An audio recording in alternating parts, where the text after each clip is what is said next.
ಜೈ D boss. Hi, ಎಲ್ರಿಗೂ ನಮಸ್ಕಾರ. ತಮ್ಮೆಲ್ಲರಿಗೂ ತಿಳಿದಿರೋ ಹಾಗೆ ನಿನ್ನೆ ಯೋಗೇಶ್ ಗೌಡ ಅವರ ಕೊಲೆ ಪ್ರಕರಣದಲ್ಲಿ ವಿನಯ್ ಕುಲಕರ್ಣಿ ಅವರಿಗೆ ಬೇಲ್ ಮಂಜೂರಾಗಿದೆ. ಜೀವಾವಧಿ ಶಿಕ್ಷೆಗೆ ಗುರಿಯಾಗಿದ್ದ ವಿನಯ್ ಕುಲಕರ್ಣಿ ಅವರಿಗೆ ಬೇಲ್ ಮಂಜೂರಾಗಿ ಹೊರಗಡೆ ಬಂದಿದ್ದಾರೆ. ಆಗಲಿ, ನಮಗೇನು ಅಭ್ಯಂತರ ಇಲ್ಲ. ಕಾನೂನಿಗೆ ಹಾಗೆ ನ್ಯಾಯಕ್ಕೆ ನಾವು ತಲೆಬಾಗ್ತೀವಿ, ಅವ್ರ ತೀರ್ಪಿಗೆ ನಾವು ತಲೆಬಾಗ್ತೀವಿ. ಅದೊಂದು ವಿಚಾರ ಒಂದ್ ಕಡೆ ಆದ್ರೆ, ಯೋಗೇಶ್ ಗೌಡ ಅವ್ರದ್ದು ಸಹ ಕೊಲೆ ಪ್ರಕರಣ. ಹಾಗೆ ನಿಮಗೆ ನಾನು ಯಾವ ವಿಷಯಕ್ಕೆ ಬರ್ತಾ ಇದ್ದೀನಿ ಅಂತ ತಮ್ಮೆಲ್ಲರಿಗೂ ಗೊತ್ತೇ ಇರುತ್ತೆ.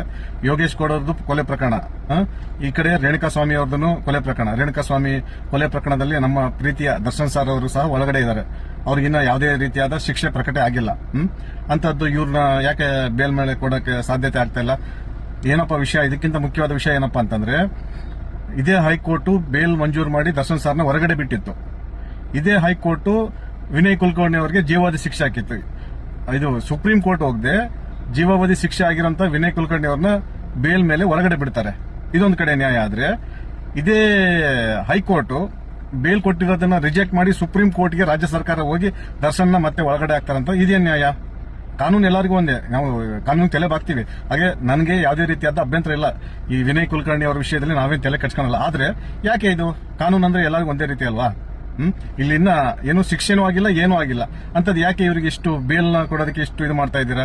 ಏನ್ ರಾಜಕೀಯ ಒತ್ತಡನ? ಏನು ಅವ್ರು ಯಾವುದೇ ರೀತಿಯಾದ ಪಕ್ಷಕ್ಕೆ ಸೀಮಿತ ಆಗಿಲ್ಲ ಅಂತ ಏನು ಅವ್ರ ಮೇಲೆ ಈ ತರ ಕಸಿ ಮಾಡ್ತಾ ಇದ್ದೀರಾ? ನಮ್ಮ ನೋವು, ಅಭಿಮಾನಿಗಳ ನೋವನ್ನ ನಾನು ಹೇಳ್ಕೊಂತ ಇದ್ದೀನಿ. ನನಗೇನು ಮತ್ತೆ ಇದನ್ನ ವಿನಯ್ ಕುಲಕರ್ಣಿ ಅವ್ರ ವಿರುದ್ಧ ಅಂತಲ್ಲ, ಮತ್ತೆ ಪಕ್ಷದ ವಿರುದ್ಧ ಅಂತಲ್ಲ. ನಾನು ರಾಜ್ಯ ಸರ್ಕಾರಕ್ಕೆ ಒಂದು ಮನವಿ ಮಾಡ್ತಾ ಇದ್ದೀನಿ, ಕೇಳ್ತಾ ಇದ್ದೀವಿ ನಾವು ಅಭಿಮಾನಿಗಳ ಪರವಾಗಿ. ಏನಪ್ಪಾ ಅಂತಂದ್ರೆ, ಗೃಹ ಸಚಿವರಾದ ಪ್ರಿಯಾಂಕ ಖರ್ಗೆ ಸರ್ ಅವರೇ, ದಯವಿಟ್ಟು ನೀವು ಏನೀಗ ಅಧಿಕಾರ ಸ್ವೀಕಾರ ಮಾಡಿ ಕಾನೂನುವಾಗಿ ಒಂದು ದೃಷ್ಟಿಯಿಂದ ನೋಡಿ. ಅವ್ರಿಗೆ ಅಭ್ಯಂತರ ಬೇಲ್ ಕೊಟ್ಟಿರೋದು ವಿಚಾರ ಒಂದ್ ಕಡೆ ಆದ್ರೆ, ಇದು ಬೇಲ್ ಕೊಡೋದಕ್ಕೆ ಯಾಕೆ? ಬೇಲ್ ಅಪ್ಲಿಕೇಶನ್ ಹಾಕೋದಕ್ಕೆ 1 ವರ್ಷ ಟೈಮ್ ಕೊಡ್ತಾ ಇದ್ದೀರಾ. ಯಾಕೆ ಹಂಗೆ? ಏನೋ ರಾಜಕೀಯವಾಗಿ ಇಲ್ಲ ಅಂತಾನ, ರಾಜಕೀಯ ಬೆಂಬಲಕ್ಕಿಲ್ಲ ಅಂತಾನ, ಇವ್ರು ರಾಜಕೀಯದವ್ರು ಅಂತಾನೆ ಬೇಲ್ ಕೊಟ್ಟಿದ್ದೀರಾ? ದಯವಿಟ್ಟು ಉತ್ತರಿಸಿ. ಇದು ಸರಿಯಲ್ಲ. ನ್ಯಾಯ ಎಲ್ಲರಿಗೂ ಒಂದೇ ಇರಲ್ಲ ಅಂತ ನನ್ನ ಅಭಿಪ್ರಾಯ. ದಯವಿಟ್ಟು ಈ ವಿಡಿಯೋ ಏನಾದರೂ ನಿಮ್ಮವರೆಗೂ ತಲುಪಿದ್ರೆ ದಯವಿಟ್ಟು ನಮ್ಮ ದರ್ಶನ್ ಸರ್ ಅಭಿಮಾನಿ ಬಳಗದಿಂದ ನಾವು ಕೇಳ್ಕೊಂತ ಇದ್ವಿ, ಎಲ್ಲರಿಗೂ ಒಂದೇ ನ್ಯಾಯ ಮಾಡಿ.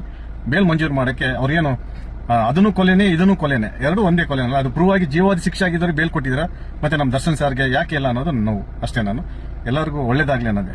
ಜೈ ಡಿ ಬಾಸ್. ಆದಷ್ಟು ದರ್ಶನ್ ಸರ್ ಅಭಿಮಾನಿಗಳು ಈ ವಿಡಿಯೋ ಶೇರ್ ಮಾಡಿ, ಎಲ್ಲಿವರೆಗಾಗುತ್ತೆ ಅಲ್ಲಿವರೆಗೆ ತಲುಪಲಿ. ನಮಸ್ಕಾರ. ಜೈ ಡಿ ಬಾಸ್.